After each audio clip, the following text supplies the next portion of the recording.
Hey guys, so today's video is going to be a little different. I wanted to talk about kind of more of a grown-up, serious topic.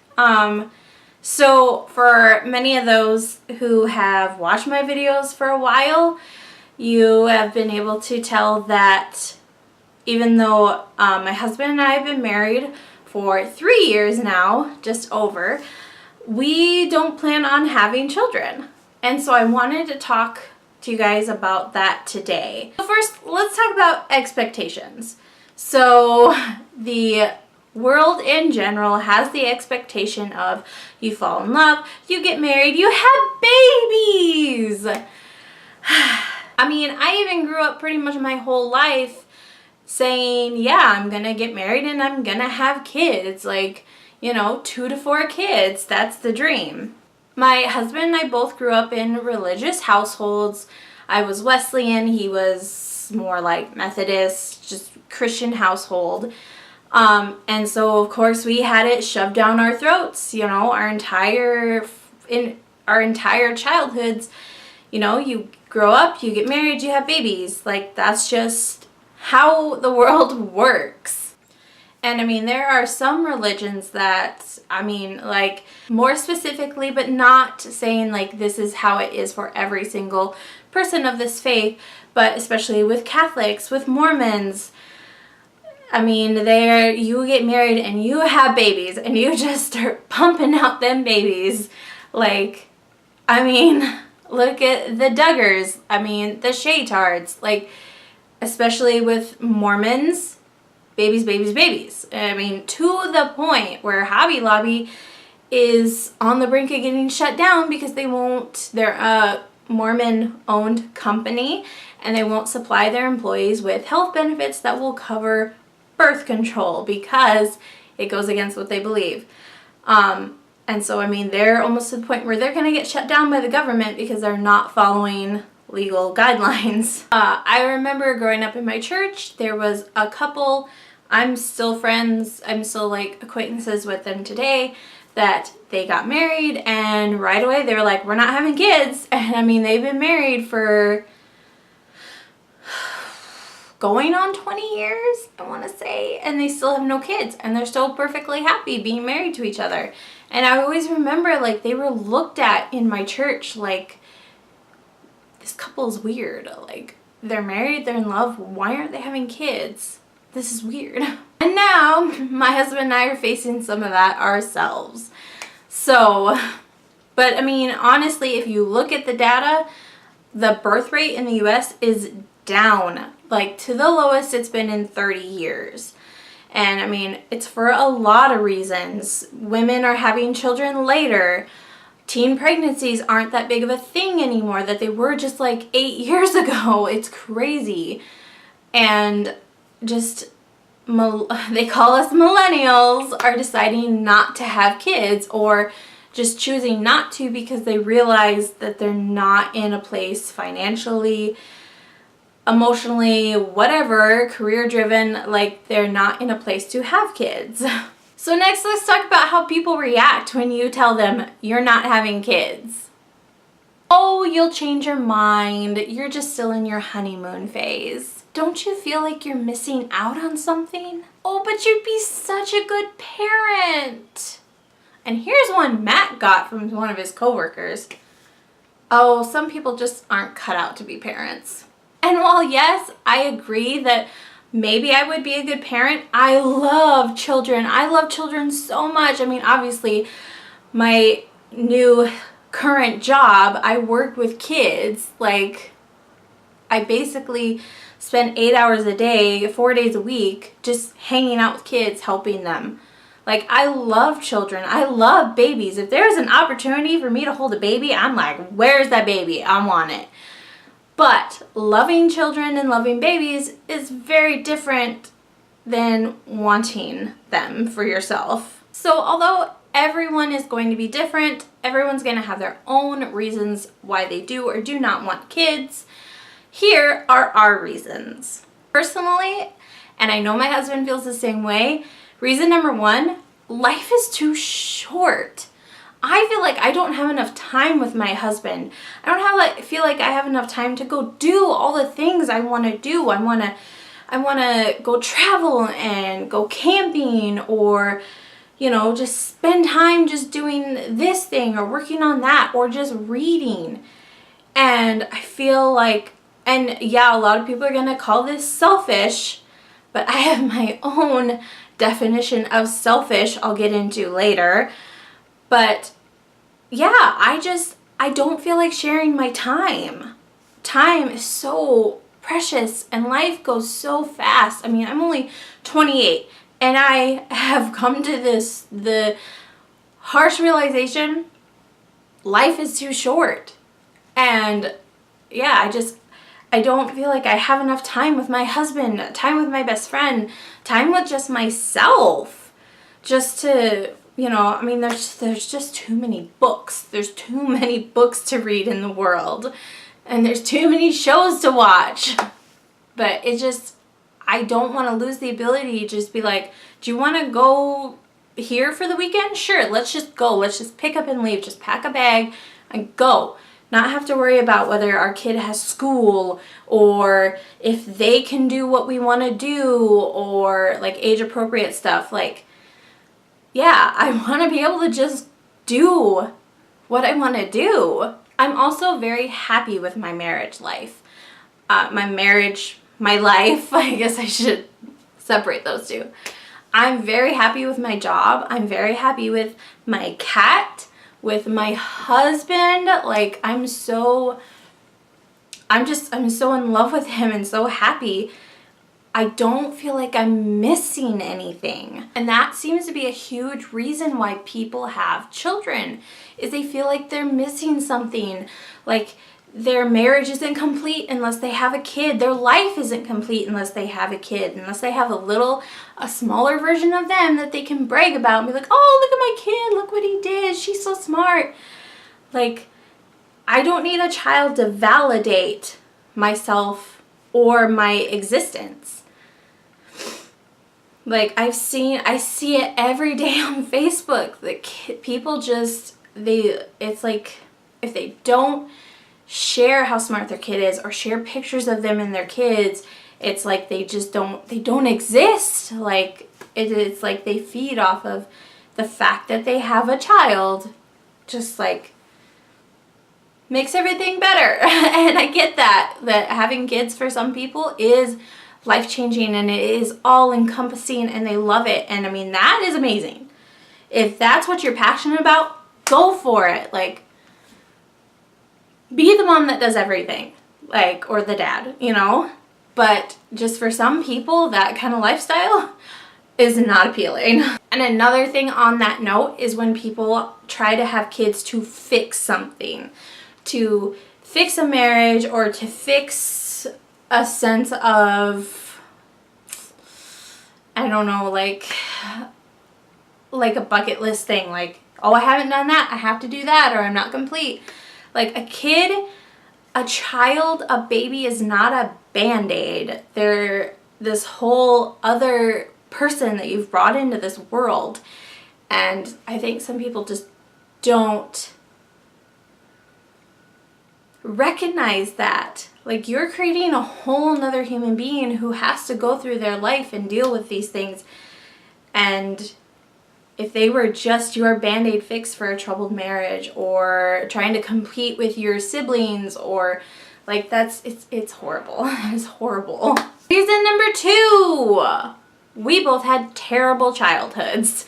I mean, on the outside, it may not have looked bad, but I mean, he has horrible emotional scars from his mother. He grew up in a basically single parent home. It's like, he knows his dad, he saw his dad throughout growing up. But dad's not great, and his mom left him with such bad emotional scarring that, I mean, it affects him today. There are certain behaviors, anxieties, and stuff that he has to deal with because of stuff she did. And I mean, it's gotten to a point in the last, I would say just the last year and a half, where stuff has come out. He has finally, just gotten over dealing with all of the stuff she still tries to inflict on him, that him and his mom don't talk anymore. Like, we've been in the same room with her for like an hour or two and just nothing. They don't talk anymore. And then, I mean, if you guys have watched my videos long enough and you saw the video with like my story, like, you know, I have horrible childhood trauma. And my parents, although not the direct cause of it, helped with that trauma. They enabled certain aspects of it. And I mean, even today, we don't really talk anymore. I mean, occasionally we'll text each other, but we don't really talk on the phone. Like, they came out to visit me last October, and they're like, oh yeah, we're gonna come in the spring. We're gonna come again in the spring.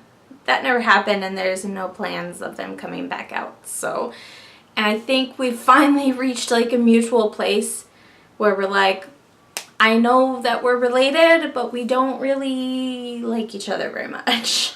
Like, they don't like who I've become as a person because I don't fit their Christian perfect daughter lifestyle that they envisioned for me. I don't want to have kids. That's another thing. Like, they want me to have grandchildren for them, and that's not happening. So our childhoods are a huge reason why we don't want to have kids ourselves. And I mean, especially now, like with my new job and working with kids who have been physically, sexually, emotionally abused, the stuff I have to see, it just reiterates like, no, you don't want to have kids. I mean, there is like the whole aspect of, yeah, the world is kind of falling apart. Kids are horrible to each other. There's bullying, there's shootings, there's all this stuff. And it's just like, I don't know why I would want to bring a person who had no choice in the matter into this world where they're going to have to deal with that stuff. My husband and I might be the best parents ever, but that's not going to stop someone from sexually abusing them or bullying them. Or, I mean, you have like 10, 11-year-olds committing suicide now because they feel like that's the only way out. And I just, like, that just chills me to the bone. I can't imagine feeling like that at that age. Like, reason number 3 is finances. I honestly do not know how some people afford to have children. I mean, I know there is programs like EBT and, you know, stuff like that. I mean, my parents were on EBT my entire childhood because they had more kids than they could afford, which still just bugs me to this day. Like, I can't be reliant on a system like that. And I don't know how people afford daycare and school stuff and just food. Like, kids eat a lot of food. And like, yeah, I don't know how you pay for multiple mouths to feed. Like, I don't know how that works other than like using EBT. It's like, my husband and I, we live comfortably. We live comfortably. I mean, we have season tickets to our hockey team. We both have a car. We're never late on bills. We never worry about, oh, are we going to make rent this month? You know, it's like, we have a 3-bedroom apartment for 2 people because we like our space. But yeah, and I don't know how people afford children. The 4th reason, and this is specifically assigned to myself, is pregnancy. The whole being pregnant thing, like, I guess I never gave it much thought when I was younger, and I was like, oh yeah, I'm gonna have kids. But now that I'm an adult, I'm a woman with a fully functional woman's body, and I know what happens during pregnancy, it's terrifying. I mean, obviously, I've always struggled with my weight, so like, why would I want to do something that's going to cause me to gain more weight that's hard to take off? I mean, I already have trouble taking off the weight I already have. Why would I want to add more to that? And just everything else, just everything that changes, and like the weird stuff that like movies and shows that glorify pregnancy don't talk about. Like, some really weird stuff goes on when you get pregnant. And then there's the birth. Childbirth sounds horrible. It sounds, I mean, I'm okay with pain, but like, ugh, yeah, like, you know, just like pooping in front of everyone, and like what happens to your body, certain parts of your body after childbirth, and just like everything. It's not as beautiful as movies and TV make it seem. Ugh, it sounds awful. So in summation to this whole debate, I know a lot of people will be offended by some of the stuff I said, but like it's just my personal opinion. They're just my personal reasons for why I don't want to have kids. I fully respect people that do want to have kids. I mean, the population has to keep going somehow, and with the birth rate dropping, you know. But yeah, it's like I respect people that have kids, that love their kids unconditionally. It's just the parents that just have kids to have kids, and then we wind up with dysfunctional kids, hurt kids, kids with behavioral problems, like the kids I have to work with, because their parents just had them and then checked out. Because I see that every single day, day after day. Like, I will always be pro-adoption. I mean, not for myself personally, but always be pro-adoption. Obviously, my aunt was adopted, my nephew was adopted. I mean, there are so many kids in this world that need families, and I mean, some of like, they're so lovable, and it breaks my heart that some of these kids just never have a family. And I am perfectly happy just being a pet mom. I will have a couple cats, couple dogs. I'm good. They can have my love, because they just don't demand much. Like, feed me, take like 3 minutes to empty out my litter box, you know, however often you need to. We're good. My husband has an uncle. Him and his wife have been married for over 20 years. And I mean, I love hanging out with them because, like, you can tell they're so happy just being them. They don't have kids. They have a crap ton of animals. And, like, they're so happy just being them.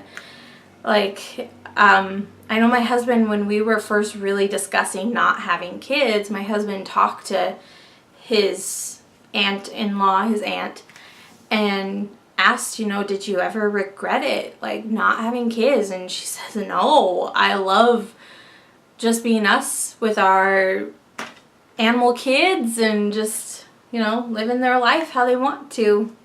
So thank you guys for watching. I hope you enjoyed this video. Let me know in the comments down below how you feel about kids, adoption, anything I've said.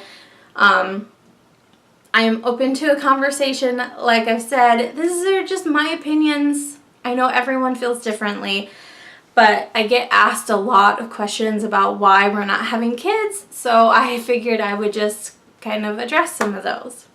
Alright, I love you guys so much. I will see you later.